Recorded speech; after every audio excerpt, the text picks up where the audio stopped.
বিশ্ব কবিতা দিবসে সম্মানিত সকল কবি সাহিত্যিক ও উপস্থিত গুরুজনদের জানাই শুভেচ্ছা ও অভিনন্দন। পয়েস ইউনিটের সম্মানিত সম্পাদক সহ সবাইকে আন্তরিক অসংখ্য ধন্যবাদ ও কৃতজ্ঞতা জানাচ্ছি। আমি আমার প্রথম কাব্যগ্রন্থটি পয়েস ইউনিটের সম্পাদক মহাশয়ের হাতে তুলে দিতে চাইছি।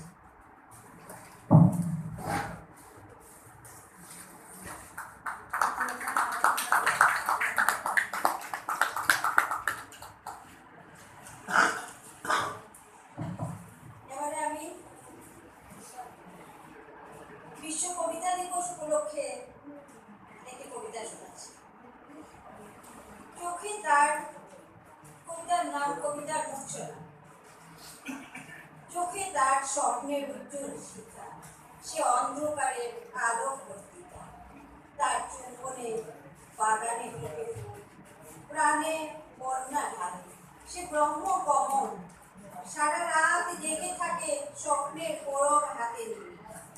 দুঃখ তার পায়ে মাথা পড়ে, সুখের প্রদীপ জ্বালে।